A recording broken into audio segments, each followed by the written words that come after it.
Subscribe करिए hi-fi study channel को, bell icon को प्रेस कीजिए लेटेस्ट वीडियो अपडेट सबसे पहले पाने के लिए। हेलो दोस्तों, अगर फिर से आप सभी का बहुत बहुत स्वागत करता हूं आपके अपने चैनल हाईफाई स्टडी पे। दोस्तों आज की जो वीडियो है वो आप सभी के लिए दोस्तों बहुत इंपॉर्टेंट वीडियो है। दोस्तों यहाँ पर आप सभी के लिए साइंस का, ठीक है ना, साइंस का बहुत ही ज़्यादा मैराथन क्लास आप सभी की होने वाली है। सभी अतिलघुत्तरीय प्रश्न, ठीक है ना, सभी अतिलघुत्तरीय प्रश्न आज के इस वीडियो में हम लोग देखने वाले हैं। सुपर फास्ट तरीके से देखने वाले हैं दोस्तों, सभी अतिलघुत्तरीय प्रश्न इसमें देखने वाले हैं। इसके बाद आपका एक पार्ट, मतलब सभी पार्ट आपका बहुविकल्पी का भी पार्ट होगा जो कि बहुत इंपॉर्टेंट होगा, है ना।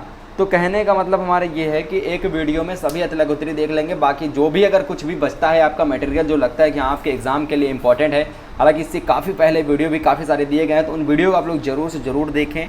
एंड यहाँ पे इस वीडियो को पूरा देखने के बाद अगर आपका कोई भी अतिलघुत्तरीय प्रश्न जो है वो पूछा जाता है तो इससे बाहर नहीं पूछा जाएगा, ठीक है। अगर बाई द वे अगर इन केस अगर पूछा जाता है तो उसके ऊपर मैं खोजूंगा क्वेश्चनों को। अगर मिल जाते हैं क्वेश्चन कि हाँ ये क्वेश्चन शायद नहीं बताए गए हैं इसमें, तो उन क्वेश्चनों के लिए अलग से वीडियो आप सभी के लिए आ जाएगी। बिल्कुल आप टेंशन मत लीजिए। पहले प्रश्न के यहाँ पर बात करते हैं जो कि दिया गया, जैव विकास किसे कहते हैं। जी हाँ दोस्तों, जैव विकास किसे कहते हैं, यानी कालांतर में जीवों की रचना तथा कार्य प्रणाली में क्रमिक परिवर्तनों द्वारा जीवों की उत्पत्ति को जैव विकास कहते हैं। यानी क्या जैव विकास का होना प्रामाणिक है, यानी जैव विकास की प्रामाणिकता के संदर्भ में दो वैज्ञानिकों लामार्क तथा डार्विन का नाम बहुचर्चित है, बहुत ही ज़्यादा, कहने का मतलब चर्चा में है ना।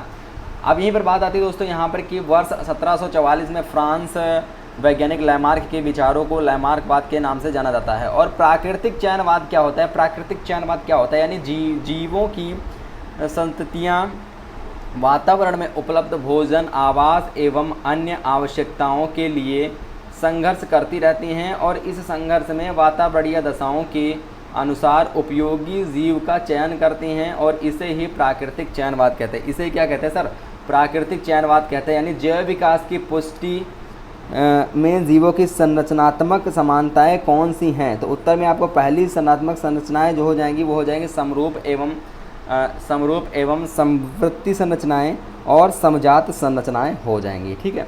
चलिए अगले प्रश्न की यहाँ पर बात करते हैं दोस्तों, जो कि हमारा क्वेश्चन कह रहा है कि जीवाश्म विज्ञान क्या है।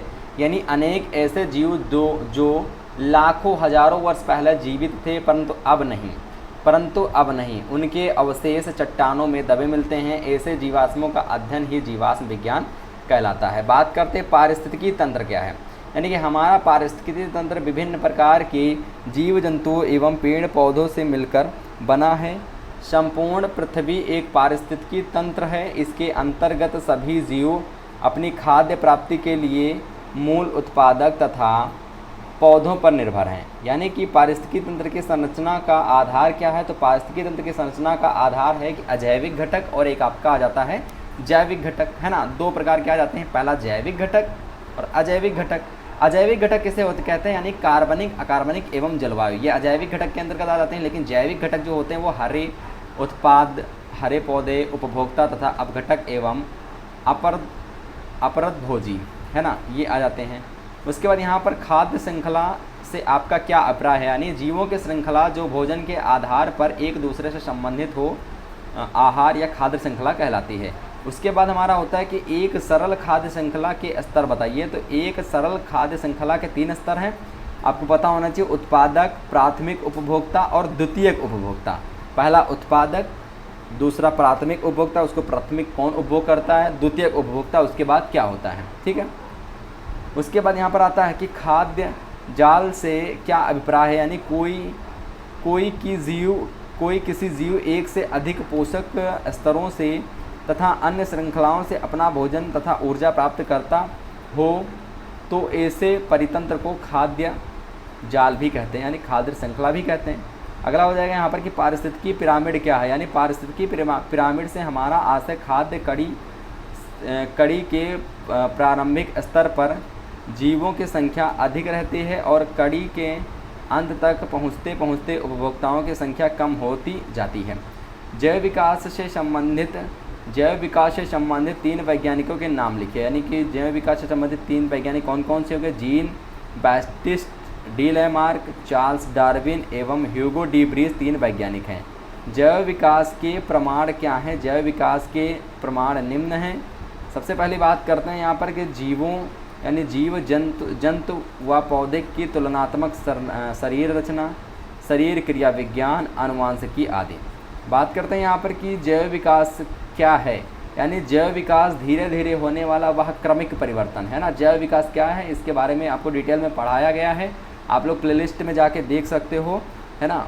अच्छे से आपको बताया गया है। जैव विकास धीरे धीरे होने वाला वह क्रमिक परिवर्तन है जिसके परिणाम स्वरूप आज के युग के जटिल व उच्च कोटि के पौधे व जंतु पूर्व काल के सरल व निम्न श्रेणी के पौधे तथा जंतुओं से उत्पन्न हुए हैं। ठीक है, नेक्स्ट प्रश्न की यहाँ पर बात करते जो कि हमारा कहता है कि नव डार्विनवाद क्या है। यानी नव डार्विन के अनुसार नई जातियों की उत्पत्ति पुरानी जातियों के जीन्स में परिवर्तन के कारण होती है और इसमें पुरानी जाति से नई जाति के विकास में कई कारक कार्य करते हैं। अगला हो जाएगा यहाँ पर कि किस सिद्धांत के कारण ह्यूगो डी ब्रीज का नाम प्रसिद्ध है। किस सिद्धांत के कारण ह्यूगो डी ब्रीज का जो नाम है वो प्रसिद्ध है ना।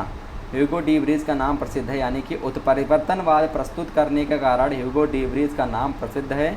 लैमार्कवाद का प्रमुख उदाहरण किस जंतु के ऊपर है? तो लैमार्कवाद का प्रमुख उदाहरण जिराफ के ऊपर प्रस्तुत किया गया है।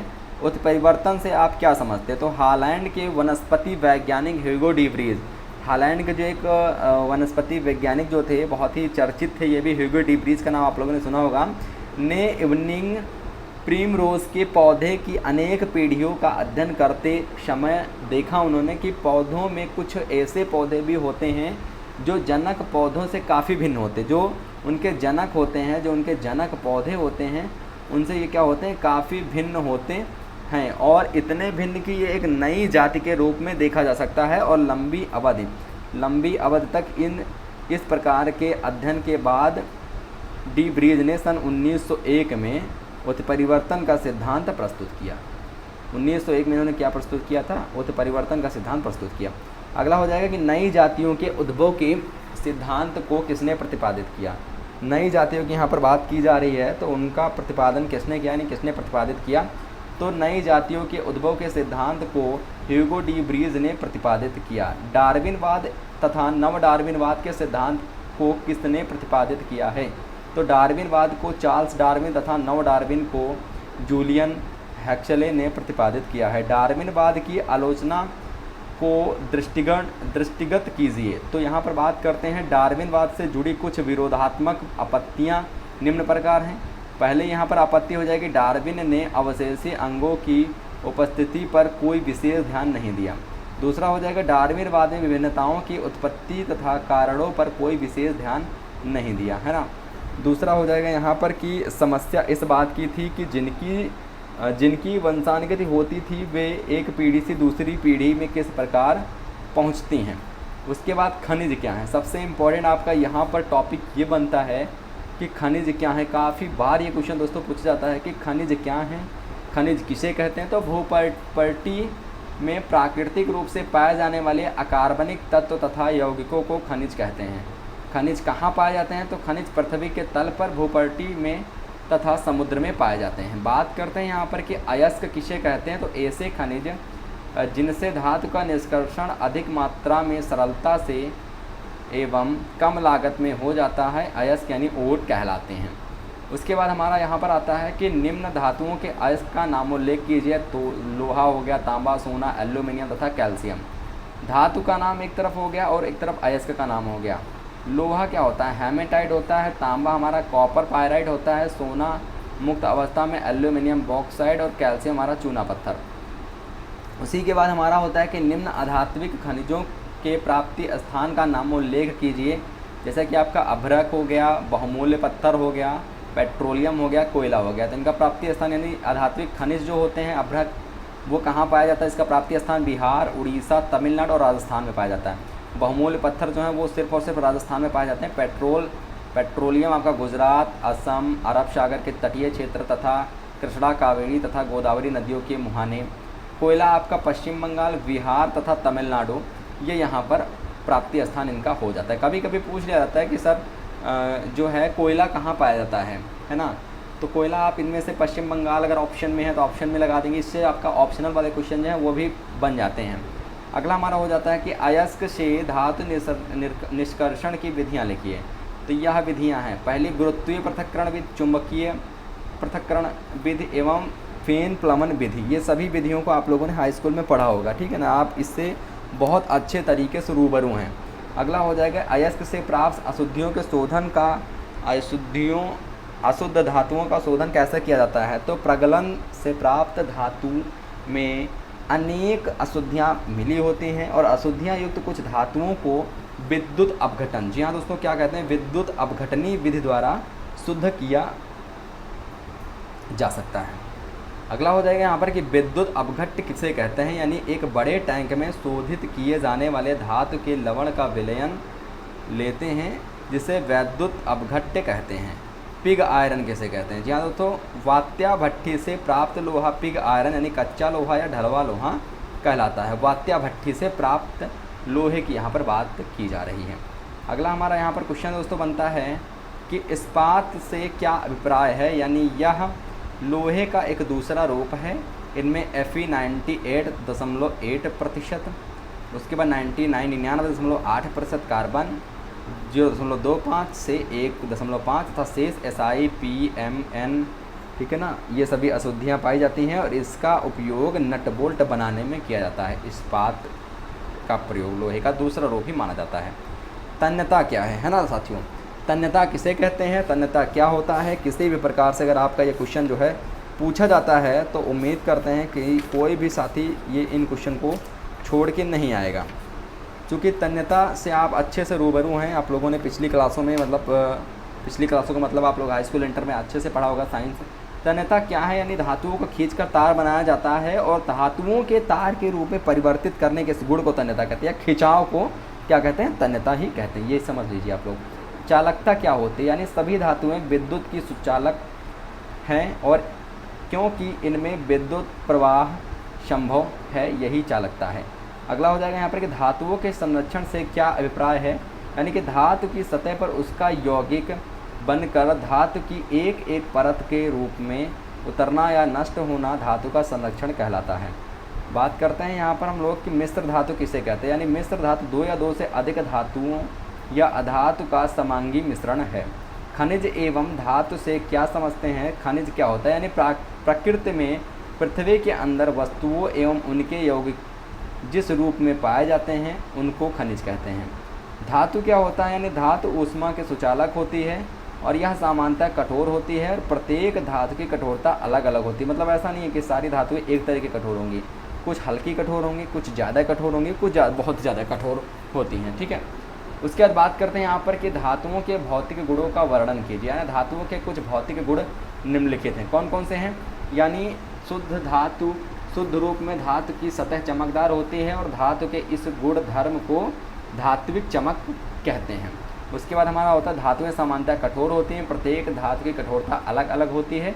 तीसरा नंबर हो जाता है कि कुछ धातुओं को पीट कर पतली चादर बनाया जा सकता है और इस गुण धर्म को आघात वर्धनीयता कहते हैं। सोना तथा चांदी सबसे अधिक आघातवर्ध होते हैं।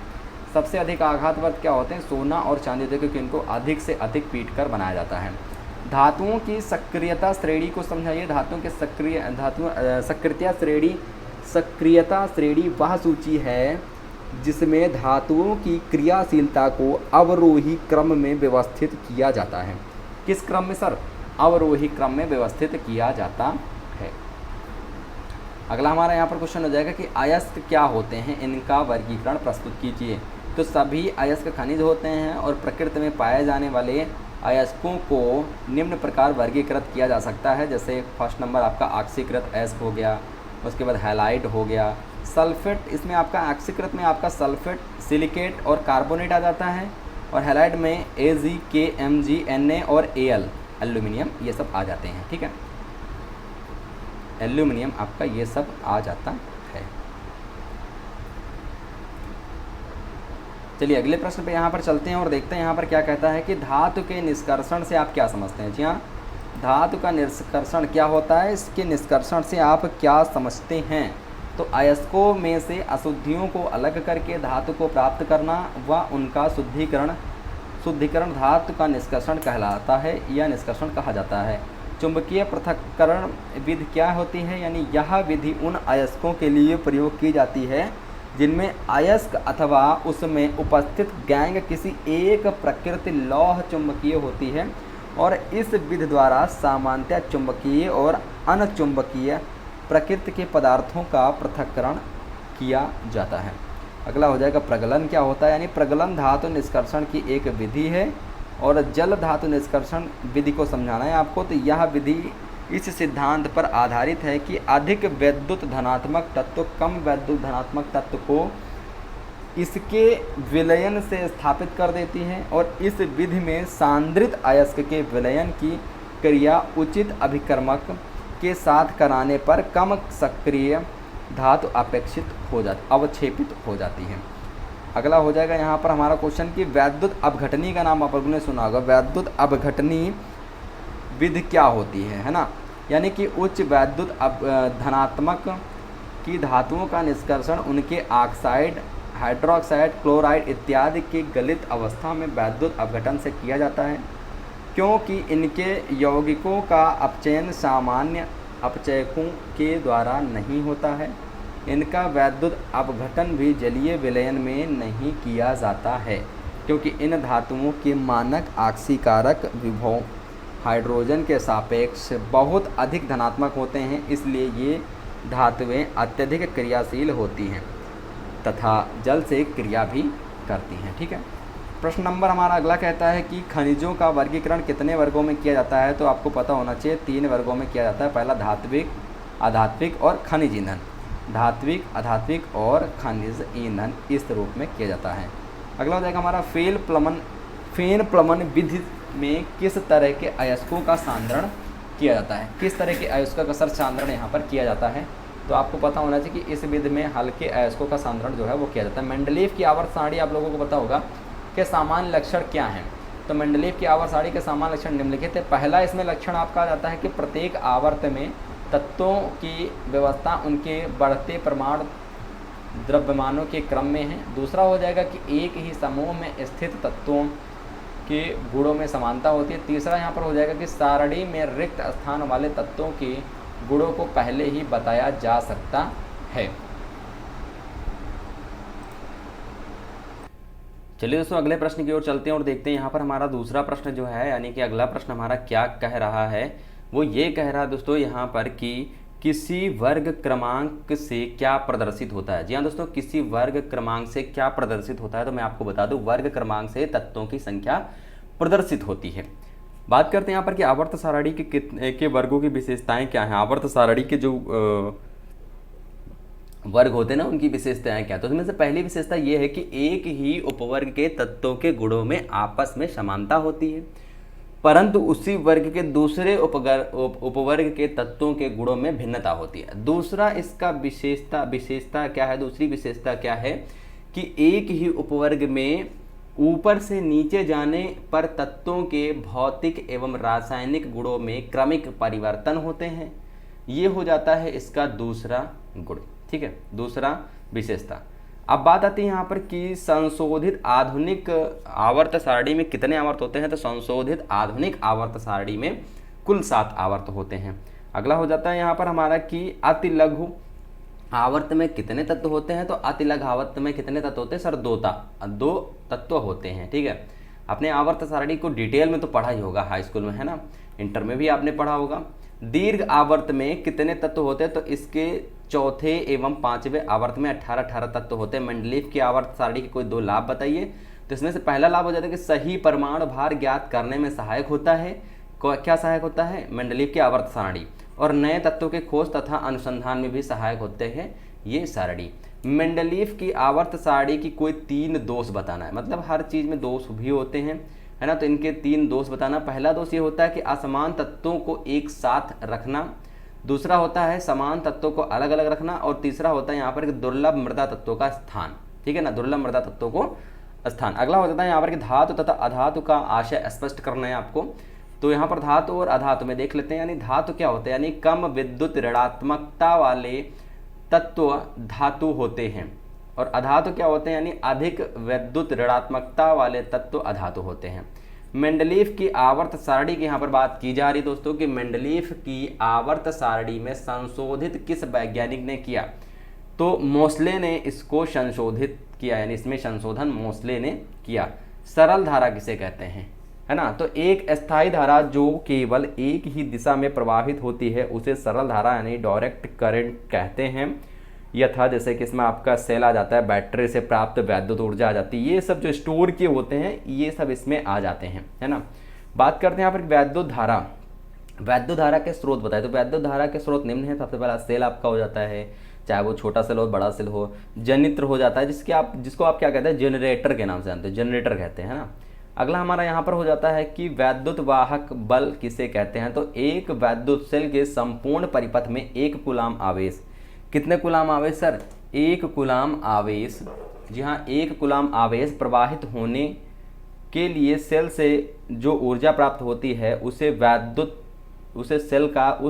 सेल का वैद्युत वाहक बल कहते हैं। क्या कहते हैं, वैद्युत वाहक बल कहते हैं। अगला हो जाता है यहाँ पर हमारा हो जाता है कि एमीटर क्या है, तो एमीटर क्या होता है, यानी वैद्युत परिपथ में वैद्युत धारा की मात्रा के लिए जिस उपकरण का प्रयोग किया जाता है उसे क्या कहते हैं सर, उसे एमीटर कहते हैं, है ना।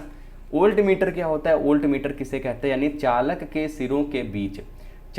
सिरों के बीच विभवांतर को ज्ञात करने या विभवांतर के मापन के लिए वोल्ट मीटर का प्रयोग करते हैं। अगला हो जाता है यहाँ पर हमारा कि वैद्युत प्रतिरोध क्या है। वैद्युत प्रतिरोध क्या होता है, वैद्युत प्रतिरोध किसे कहते हैं, यानी किसी निश्चित चालक के लिए चालक के सिरों का विभवांतर V और उसी प्रवाह धारा I का अनुपात स्थिर होता है, और इस अनुपात को V/I को चालक का विद्युत प्रतिरोध R कहते हैं। जैसे R आपका होता है प्रतिरोध होता है ना, प्रतिरोध बराबर वोल्ट बटे एम्पियर, V/I भी कहते हैं, विभवांतर वोल्ट में, धारा आपका एम्पियर में। अब बात आती है यहाँ पर कि प्रतिरोध का मात्रक क्या होता है, तो सर प्रतिरोध का मात्रक आपका ओम होता है। फ्यूज किसे कहते हैं, फ्यूज का तो आपको पता होगा, फ्यूज का सिर्फ आपको एक लाइन में बता दूं, फ्यूज का एक ही काम होता है कि विद्युत परिपथ जो होता है उसको रोकना। मतलब अगर कहीं पे हमारा जैसे कि कोई फॉल्ट है, घर के अंदर कोई फॉल्ट है, तो हम लोग घर के बाहर फ्यूज़ नहीं लगाते। अगर घर के बाहर कोई भी फॉल्ट है या ज़्यादा बिजली आ रही है, कम बिजली आ रही है, तो फ्यूज़ जल जाता है, उसके बाद घर के अंदर की जो सप्लाई होती है वो बंद हो जाती है। कहने का मतलब है कि उपकरण हमारे खराब नहीं होते, यानी उपकरणों को खराब होने से बचाने के लिए प्रत्येक विद्युत परिपथ में एक छोटे कम गलनांक वाले मिश्र धातु के तार के टुकड़े का प्रयोग किया जाता है, और यह विद्युत रोधी आधार के कट आउट में लगाया जाता है, और इस छोटे से तार को फ्यूज कहते हैं। ठीक है, बात आती है यहाँ पर कि चुंबक के ध्रुवों को एक दूसरे से अलग नहीं किया जा सकता। कारण बताइए। पहला कारण इसमें होता है कि चुंबक के सदैव ऊर्ध्वाधर पाए जाते हैं, उत्तर व दक्षिण कह लीजिए, और उसके बाद चुंबक में अकेला स्वतंत्र ध्रुव का होना संभव नहीं है, और किसी चुंबक में 2 उत्तरीय व 2 दक्षिणी ध्रुव नहीं हो सकते हैं। ठीक है, 2 उत्तरीय और 2 दक्षिणी ध्रुव नहीं हो सकते हैं। अगला हो जाएगा हमारा कि वैद्युत चुंबक के उपयोग बताइए। तो वैद्युत चुंबक के पहला उपयोग क्या हो जाएगा, टेलीग्राफ व टेलीफोन यंत्रों में उपयोग इसका होता है। दूसरा हो जाता है कि वैद्युत मोटर, जिसका उपयोग पंखा एवं कपड़ा धोने की मशीन में होता है, और वैद्युत घंटी या लाउड स्पीकर में भी इसका वैद्युत चुंबक का प्रयोग किया जाता है, और आपका कारखानों में भारी स्टील के टुकड़ों को इधर उधर ले जाने में भी इसका प्रयोग किया जाता है ना। बात करते हैं यहाँ पे कि 2 आवेशित वस्तुओं में कब आकर्षण और कब प्रतिकर्षण होता है। तो उत्तर आपका हो जाएगा कि विजातीय यानी विपरीत प्रकार की। विजातीय का मतलब यही होता है विपरीत प्रकार की, यानी आवेशित वस्तुओं के बीच आकर्षण बल तथा सजातीय समान प्रकार के आवेशित वस्तुओं के बीच प्रतिकर्षण बल लगता है। ये सब आप लोगों ने पढ़ा हुआ, मतलब ये कोई चीज़ आपकी यहाँ पर ऐसी नहीं कि आपके अनजान हो, इससे सब कुछ आपने पढ़ा हुआ है। आवेश का मात्रक क्या है, एकांक आवेश किसे कहते हैं, तो आवेश का मात्रक कूलाम होता है यदि समान परिमाण के 2 सजातीय आवेश वायु या निर्वात में एक दूसरे से 1 सेंटीमीटर की दूरी पर स्थित होने पर परस्पर 1 न्यूटन का प्रतिकर्षण बल आरोपित करें तो प्रत्येक आवेश एकांक आवेश कहलाता है। अगला हो जाता है यहाँ पर हमारा कि प्रश्न हो जाता है कि वैद्युत धारा। जी हाँ दोस्तों, वैद्युत धारा किसे कहते हैं, है ना। वैद्युत धारा किसे कहते हैं, तो हमारी वैद्युत धारा का मात्रक क्या होता है, यानी आवेश के प्रवाह की दर को वैद्युत धारा कहते हैं, और इसका मात्रक एम्पियर होता है। सर क्या होता है, इसका मात्रक एम्पियर होता है। अगला हो जाएगा कारण समझाइए। पहला कारण क्या, प्लास्टिक के कंघे को ऊनी कपड़ों से रगड़ते हैं तो क्या होता है, यानी प्लास्टिक के कंघे में क्या छोटे छोटे कागज़ के टुकड़े हैं वो चिपक जाते थे, ऐसा कुछ होता था। उसके बाद फलालेन से रगड़ी हुई एबोनाइट की दोनों छड़ें एक दूसरे को प्रतिकर्षित करती हैं। तीसरा, एक दूसरे से रगड़ी हुई दो वस्तुएं एक दूसरे को आकर्षित करती हैं। अब यहाँ पर बात आती है दोस्तों कि पहले नंबर पॉइंट की अगर हम बात करते हैं, जो कि हमारा क्या दिया गया है कि प्लास्टिक के कंघे को ऊनी कपड़े से रगड़ते हैं, तो इसका आंसर यहाँ पर यह हो जाएगा कि प्लास्टिक के कंघे को ऊनी कपड़े से रगड़ने पर कंघा ऋण आवेश हो जाता है। इस प्रक्रिया में इलेक्ट्रॉन का स्थानांतरण ऊन के कंघे में हो जाता है। ठीक है। दूसरा यहाँ पर होता है हमारा कि फ्लालेन वाला जो रगड़ी हुई एबोनाइट जो होती है, फ्लालेन से रगड़ी गई एबोनाइट की दोनों छड़ों पर एक ही प्रकार का ऋणावेश आवेश उत्पन्न हो जाता है, अतः दोनों छड़ें एक दूसरे को प्रतिकर्षित करती हैं।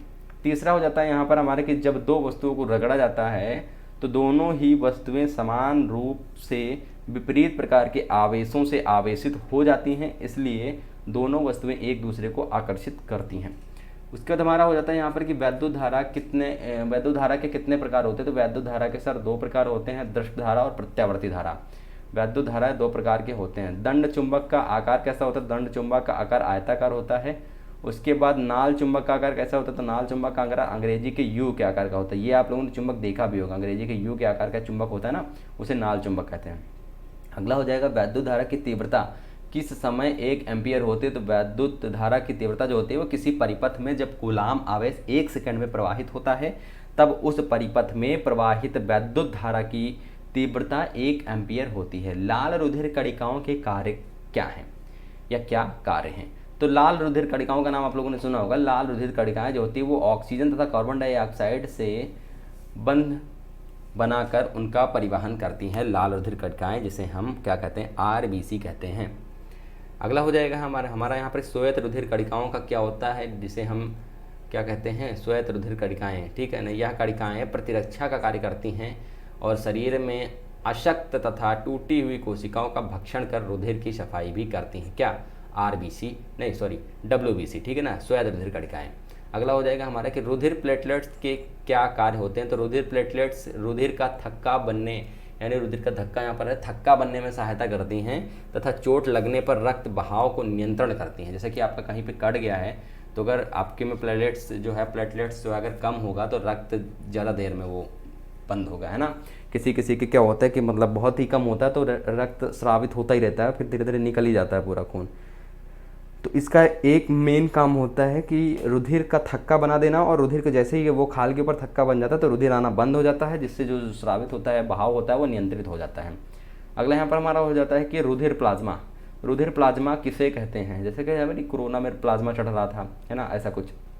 तो यह हल्का पीला चिपचिपा तथा पारदर्शी तरल पदार्थ होता है और यह रुधिर का लगभग 50 से 60% भाग होता है। या सामान्य रूप में इसमें 90% जल तथा 10% अकार्बनिक तथा कार्बनिक पदार्थ होते हैं। रुधिर बैंक किसे कहते हैं, यानी रक्त को आधुनिक उपकरण एवं विधियों द्वारा 4.5 डिग्री सेंटीग्रेड यानी 40 डिग्री फ़ारेनहाइट पर कांच या प्लास्टिक की वायु रुद्र बोतलों में रखा जाता है, अर्थात वह स्थान जहां विभिन्न वर्गों के रुधिर रखा जाता है उसे रुधिर बैंक कहते हैं। अभी क्या है, वायु रुद्र, अगर उसमें वायु लगेगी तो क्या हो जाएगा दोस्तों, वो जमना स्टार्ट हो जाएगा, है ना।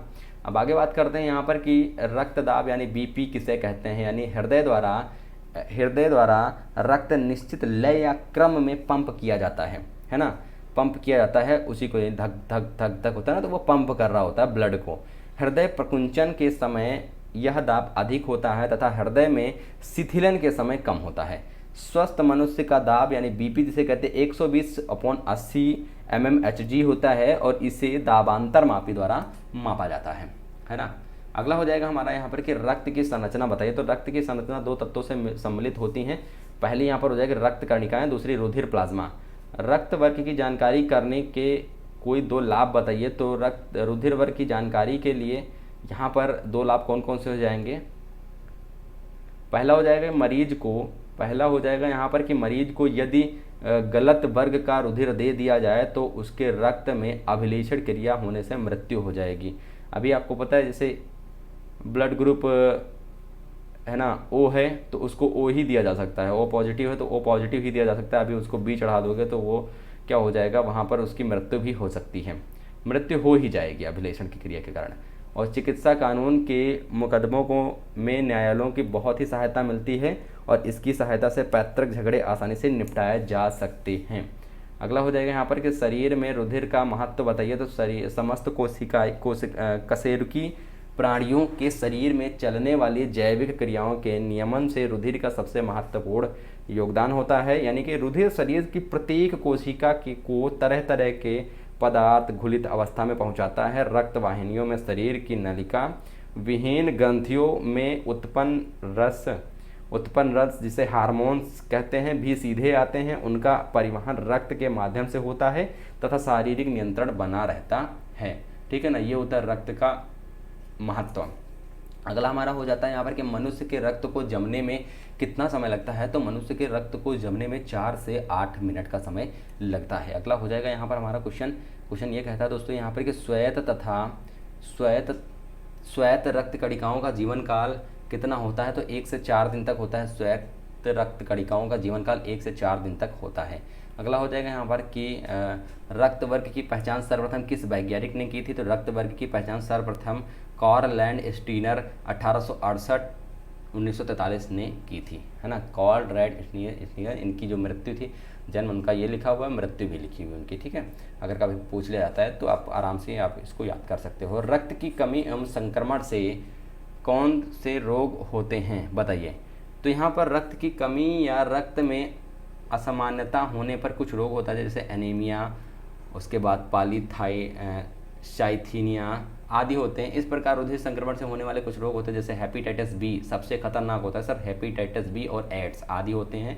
हेपेटाइटिस बी का मतलब यही होता है कि उसमें ये लीवर को मतलब डैमेज कर देता है ना, ब्लड को तो ख़राब कर ही देता है और ये लीवर डैमेज कर देता है। कभी कभी लीवर का जो कैंसर है वो बना देता है। और इसमें हेपेटाइटिस बी जो होता है वो मतलब बेसिकली जैसे किसी के बंदे में अगर हेपेटाइटिस बी है तो उसमें उसका ब्लड अगर आपके ब्लड में थोड़ा सा भी टच हो जाता है तो आपको भी हेपेटाइटिस जो बी है वो हो जाएगा। इस तरह से हेपेटाइटिस बी होता है। तो हेपेटाइटिस बी जिसके होता है तो उससे मतलब उसके कटे पिटे स्थानों से और अपने कटे पिटे स्थानों को दूसरों को दूर दूर रखना चाहिए। ठीक है ना। अगर कभी भी कहीं भी थोड़ा सा भी टच हो जाता है ना, ब्लड से ब्लड अगर उसका टच हो जाता है, इसी वजह से क्या होता है, हेपेटाइटिस बी जिसका होता है उसका ब्लड किसी को नहीं चढ़ाया जाता है ना, उसका ब्लड किसी को नहीं चढ़ाया जाता है।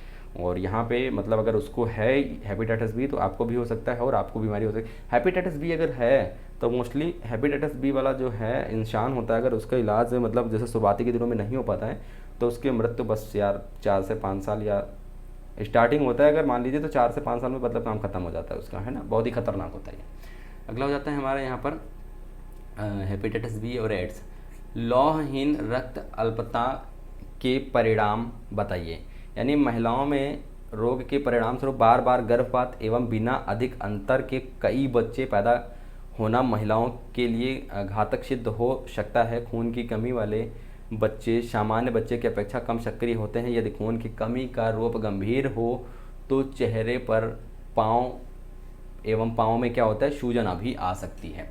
अगला हो जाता है हमारे यहाँ पर कि थैलेसीमिया जो होता है रोग के क्या लक्षण होते हैं। तो चेहरा पीला हो जाता है, निस्तेज हो जाता है, सांस फूलना, पेट फूला, भूख ना लगना, खाने के प्रति अरुचि और खा लेने से उल्टियाँ भी होने लगती हैं, निरंतर ज्वर बना रहना या शरीर का ताप कम होना, हृदय की गति आदि, सिर बड़ा और शरीर की आकृति छोटी, सिर के मध्य खड्डा सा दिखाई देना और सिर की हड्डियां मोटी, भौहों के बीच में नाक का भाग चिपका हुआ होना, ये इस रोग के प्रमुख लक्षण भी माने जाते हैं। और इसी के अगर रोग के परिणाम के बारे में बात करते हैं, इसके परिणाम क्या होते हैं, रोग के परिणाम क्या होते हैं, तो इस रोग के लक्षण जितनी कम उम्र में उपस्थित होते हैं, रोग की घातकता भी उतनी अधिक परिलक्षित होती है ना। यानी ऐसे बालक जीवित नहीं रह पाते हैं और खून की कमी और लाल रक्त कणिकाओं के विनाश के कारण बालक का विकास रुक जाता है और अस्थियां भी भंगुर हो जाती हैं। और ये सभी स्थितियां रोगी को कम उम्र में व अकाल मौत के मुंह में धकेल देती हैं। और थैलीसीमिया जो होता है वो मेजर से ग्रस्त बीमारी की मृत्यु प्रायः 5 से लेकर के और 25 साल की उम्र तक हो जाती है ना। अब बात करते हैं यहाँ पर कि कड़ी जो होता है हमारा कि कड़ी श्वेत कोशिकाहीनता रोग का कारण बताइए, यानी अस्थि मज्जा का किसी कारणवश गर्त होना ही इसका मुख्य कारण होता है। और एड्स रोग क्या होता है, यानी यह रोग HIV ह्यूमन इम्यूनोडिफिशियेंसी वायरस द्वारा होता है और इस रोग का विषाणु शरीर में रक्षक श्वेत रुधिर कणिकाओं एवं मस्तिष्क की कोशिकाओं को प्रभावित करता है। धीरे धीरे प्रभावित कोशिकाएं खत्म हो जाती हैं, रोगी अनेक बीमारियों से घिर जाता है और अंत में मृत्यु हो जाती है। ठीक है, अब बात करते हैं यहाँ पर एड्स के लक्षण के बारे में। एड्स के लक्षण बताइए। तो एड्स रोगी में निम्नलिखित लक्षण दिखाई देते हैं: भूख न लगना, शरीर के वजन में कमी, ज्वर, त्वचा व ददोरियाँ, है ना, उसके बाद यहाँ पर थकावट, रोग से लड़ने की क्षमता में कमी आदि। और इस रोग से पीड़ित व्यक्ति को निमोनिया तथा त्वचा कैंसर अधिक होता है ना, निमोनिया होता है और त्वचा कैंसर जो होता है, ये सब चीज़ें इसमें अधिक होती हैं। एड्स का पता कैसे लगाया जाता है? एलिसा के परीक्षण के द्वारा एड्स का पता लगाया जा सकता है। और एड्स का क्या तात्पर्य है, यानी एक्वायर्ड इम्यूनोडेफिशिएंसी सिंड्रोम का संक्षिप्तीकरण है।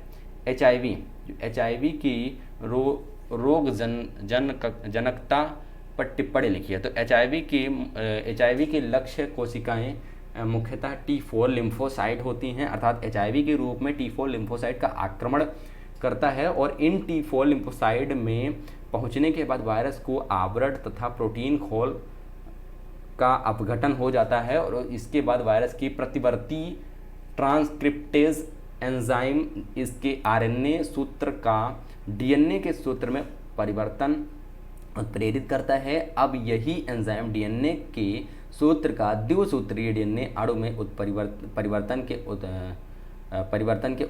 परिवर्तन का उत्प्रेक्षण करता है और यह द्विसूत्रीय DNA अणु पूर्व वायरस के रूप में पोषक कोशिका T4 लिम्फोसाइट के DNA के समाविष्ट हो जाता है। अंततः संक्रमित T4 लिम्फोसाइट जो होता है वो अपघटित हो जाता है। इस प्रकार धीरे धीरे व्यक्ति की प्रतिरक्षण क्षमता जो होती है वो कमज़ोर होती जाती है। अगला हो जाएगा यहाँ पर हमारा दोस्तों, क्या होता है हमारा यहाँ पर कि एड्स का विषाणु क्या है। तो एड्स का विषाणु होता है ह्यूमन इम्यूनोडेफिशिएंसी वायरस, है ना, ये एक एड्स का विषाणु है। और एड्स का निदानात्मक परीक्षण क्या होता है? तो निदानात्मक परीक्षण के बारे में बात कर लेते हैं। यहाँ पर पॉइंटों में दिए गए हमारे। पहला हो जाता है कि HIV पॉजिटिव व्यक्तियों का पता लगाना। इसके लिए सामान्यतः 2 जांच एलिसा तथा वेस्टर्न ब्लॉट परीक्षण किए जाते हैं और वायरस को अलग कर पता लगाना। उसके बाद यहाँ पर होता है यहाँ पर कि हमारा म्यूरेक्स एड्स HIV परीक्षण किया जाता है। यहाँ पर फर्स्ट टेस्ट किया जाता है। उसके बाद संपूर्ण कोशिका T4 लिम्फोसाइट जो होता है, T4 कोशिका और T8 कोशिका का गणना, यानी T लिम्फोसाइट की स्थिति का पता लगाने हेतु, है ना। उसके बाद बात करते हैं यहाँ पर दोस्तों हम लोग कि हेपेटाइटिस जो B होता है का उद्भव काल कितना होता है। तो हेपेटाइटिस इसका उद्भव काल 2 से 5 माह होता है ना, इसका उद्भव काल 2 से 5 माह तक होता है। उसके बाद हेपेटाइटिस B रोग से मनुष्य के शरीर के कौन सा अंग प्रभावित होता है? तो यकृत, मैंने आपको बताया ना, यकृत खराब हो जाता है। इस रोग में मनुष्य का यकृत जो होता है वो खराब हो जाता है। उसके बाद बात करते हैं यहाँ पर कि फिटकरी का क्या उपयोग होता है। तो फिटकरी रक्त का बहना रोकने के लिए उपयोग में लाई जाती है। अभी क्या होता है, जैसे दाढ़ी वगैरह ना शेविंग वगैरह करवाते हैं तो वहाँ पर ब्लेड वगैरह जो लग जाती है तो उसमें क्या करते हैं, फिटकरी बाद में रगड़ते हैं, है ना। तो फिटकरी रगड़ने से क्या होता है, जो मतलब ब्लड होता है वो रुक जाता है, बहना रुक जाता है उसका। अब बात करते हैं यहाँ पर कि प्राथमिक उपचार किसे कहते हैं, यानी आपातकालीन स्थिति में फर्स्ट एड बॉक्स जो होता है हमारा उसका यूज किया जाता है। प्रारंभिक सहायता दी जाती है, उसे प्राथमिक उपचार भी कहते हैं। अगला होता है हमारा यहाँ पर कि फर्स्ट एड बॉक्स जो होता है हमारा, फर्स्ट एड बॉक्स में रखी जाने वाली 4 सामग्रियों के नाम बताइए। तो इसमें रुई, आपकी पट्टियाँ, कैंची और डिटॉल व लोशन ये रखा जाता है। ये प्राथमिक उपचार होता है, ठीक है ना। रुई भी रखी जाती है, पट्टियाँ और डिटॉल और लोशन भी रखा जाता है और कैंची रखी जाती है।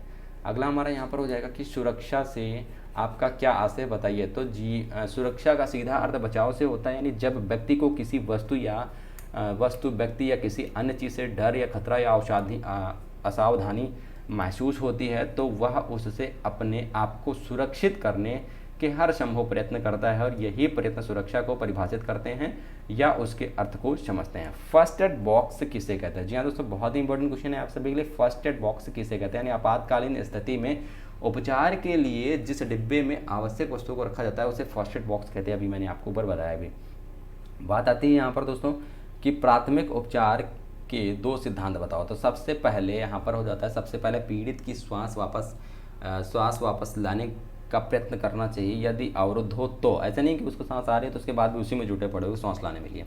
इसके बाद जहाँ जहाँ रक्त स्राव हो रहा है उसे रोकने का प्रयास करना चाहिए, ठीक है। बात करते हैं यहाँ पर दोस्तों हम लोग कि कुछ घरेलू औषधियों के नाम बताएं तो फिटकरी आपका आयोडेक्स हो जाता है, बोरिंग पाउडर हो जाता है, ग्लूकोज हो जाता है, नौसादर, ये सब आपके घरेलू औषधि के अंतर्गत आते हैं। किसी दुर्घटना में प्राथमिक उपचार का क्या महत्व है? तो दुर्घटनाग्रस्त स्थिति में घायल व्यक्ति को अस्पताल पहुँचाने से पहले उसकी जान बचाने के लिए प्राथमिक उपचार देना चाहिए, ये सबसे महत्वपूर्ण होता है। बात करते हैं यहाँ पर कि किसी व्यक्ति को कुत्ते द्वारा काटने पर क्या प्राथमिक उपचार किया जाना चाहिए? तो कुत्ते द्वारा काटने पर घाव पर लगी कुत्ते की राल को तुरंत पोंछ दें और घाव को साबुन और पानी से कई बार अच्छी तरीके से धोएं और फिर घाव को एक सूखी निर्जमित ड्रेसिंग से भली भांति पोंछकर एक अन्य सूखी पट्टी से लपेट दें। काटने के 20 मिनट बाद तक घाव पर कार्बोलिक एसिड, जिसे हम बैगरहर ना लगाएं, ठीक है ना। एसिड, ये कार्बोलिक एसिड जो है ना, बगैरहर ना लगाएं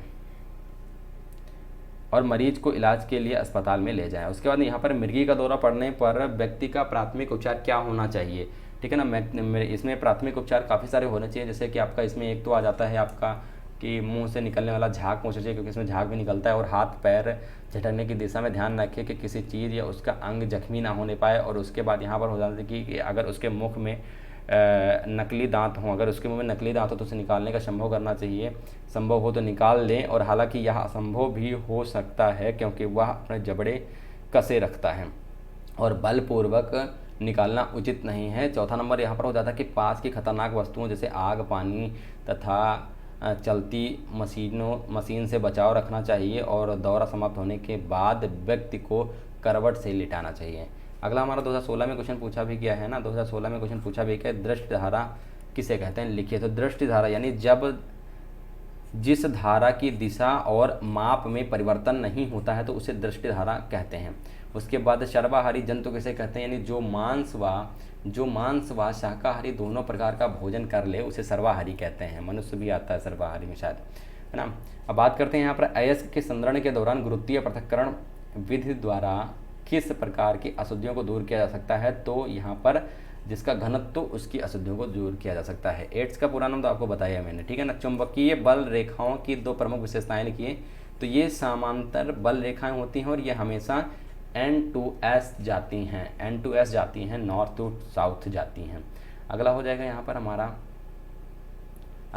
हो जाएगा कि 1 एम्पियर से क्या तात्पर्य है, लिखिए। तो 1 सेकंड में प्रवाहित विद्युत धारा की मात्रा को 1 एम्पियर कहते हैं। अगला हो जाएगा यहाँ पर कि खाद्य जाल से आप क्या समझते हैं? तो खाद्य श्रृंखला जो होती है जब सीधी ना होकर जटिल हो जाती है, जब एक प्रकार के जीव कई प्रकार का भोजन या एक प्रकार के जीव कई प्रकार के जीवों द्वारा खाया जाता है तो एक जाल बन जाता है, जिसे खाद्य जाल भी कहते हैं। आप लोगों ने खाद्य जाल का स्ट्रक्चर भी आप लोगों ने देखा होगा, है ना। बात करते हैं यहाँ पर कि वैद्युत